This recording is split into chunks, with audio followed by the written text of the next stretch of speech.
Hello friends, Radhe Radhe. कैसे हैं आप सब? Welcome back with my channel Twinkle Buddhraja channel.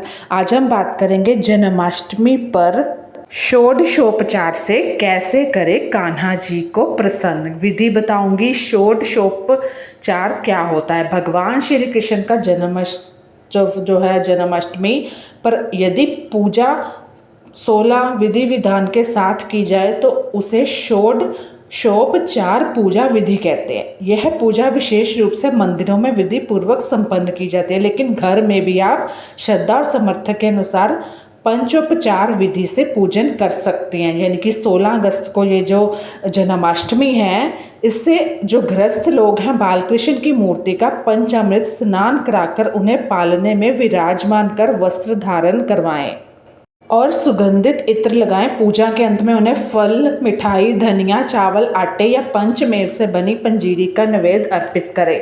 अब तैयारियां शुरू कर लें। आप ये पंचोपचार आज कर सकते हैं घर पर भी। मंदिरों में जब श्री कृष्ण जन्मोत्सव मनाया जाता है तो षोडशोपचार विधि से पूजन होता है, जिसमें भगवान को वस्त्र, आभूषण, पुष्प, धूप, दीप समर्पित किए जाता है। विशेष प्रकार के मिष्ठान जैसे सठौरा, नारियल, छुआरा आदि का भोग लगता है।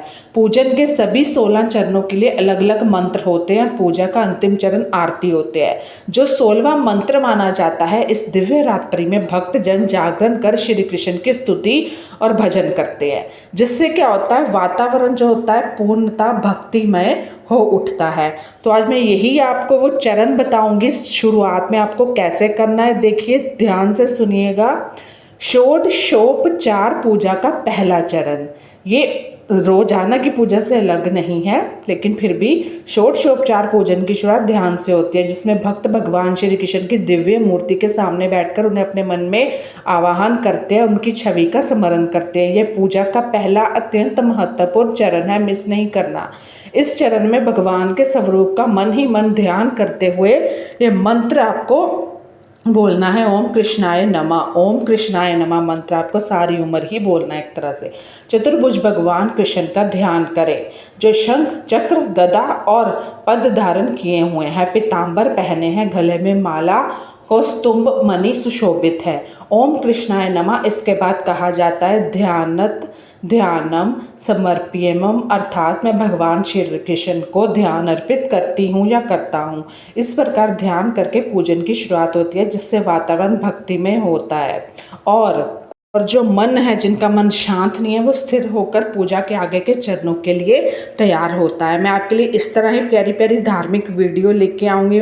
मैंने देखा है आपको पसंद है इन्फॉर्मेटिव वीडियोस, तो वीडियो को लाइक, सब्सक्राइब चैनल पे आके भी करें।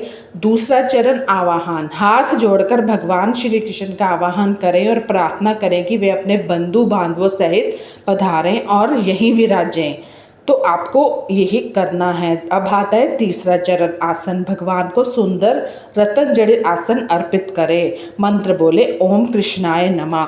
और भी बहुत बड़े बड़े मंत्र हैं, लेकिन मैंने इसलिए नहीं डाले क्योंकि आपसे याद भी नहीं होंगे। ओम कृष्णाय नमः ही बोल दीजिए। चरण है 5, चौथा चरण, भगवान के चरण धोने के लिए पंच पात्र से जल अर्पित करें। स्टेप बाय स्टेप आपको पूजा करनी है। छठा चरण आचमन, भगवान को आचमन के लिए जल दें। जैसे जैसे आप ये चरण करते रहेंगे, ये पूजा बहुत ही महत्वपूर्ण मानी जाती है। आप ही बल्कि दिमाग लगाओ कि मूर्तियों की मंदिर में होती है तो हम घर में क्यों ना करें। 7वां चरण स्नान, भगवान की मूर्ति को क्रम से जल, दूध, दही, मक्खन, घी, शहद और अंत में फिर से जल से स्नान कराएं। इस तरह आपको ये करना है। 8वां चरण वस्त्र, भगवान को नए वस्त्र पहनाने हैं, पालने में विराजमान करना है। उनको पुराने वस्त्र बिल्कुल भी नहीं आपने ओढ़ाने। अब बात करते हैं कि 9वां चरण जो यज्ञोपवीत है, भगवान को यज्ञोपवीत अर्पित करें। यज्ञोपवीत का क्या अर्थ होता है, शायद ये आपको पता नहीं है। यज्ञोपवीत का अर्थ होता है यानी कि हवन करना, हवन करने का अधिकार होना, अगर आपका कोई कर सकता है। 10वां चरण चंदन, भगवान को आपको चंदन का लेप अर्पित करना है। ये मंत्र आपको बोलते रहना है। ओम कृष्णाय नमः। मंत्र बहुत बड़े बड़े हैं, वो याद नहीं होने थे, तो आप एक ही मंत्र बोलिए, तय उम्र बोलिए, चाहे जब भी खाना बना रहे हैं, खा रहे हैं, पी रहे हैं, ये मंत्र बोलते ही रहे, ये भी अच्छा है। 13वां चरण है नैवेद्य। भगवान को मिठाई, फल, दूध, दही, घी आदि का भोग अर्पित करें। मंत्र बोले ओम कृष्णाय नमः। क्योंकि क्या होता है, रोज़ाना की ज़िंदगी में हमसे बड़े बड़े मंत्र याद नहीं होते हैं। अब 14वां चरण होता है तांबुल। पान के पत्ते पे सुपारी, लौंग, इलायची और मीठा रखकर अर्पित करें। मंत्र बोले तांबुलम पतिग्रहतम ओम श्री कृष्णाय नमः। 15वां चरण है दक्षिणा। अपनी समर्थ्य अनुसार दक्षिणा अर्पित करें। ओम श्री कृष्णाय नमः दक्षिणा समर्पते में। 16वां चरण है आपको आरती करनी है। इस तरह आपको षाडोपचार विधि पूर्ण करनी है। वीडियो कैसी लगी ज़रूर बताइएगा। धन्यवाद।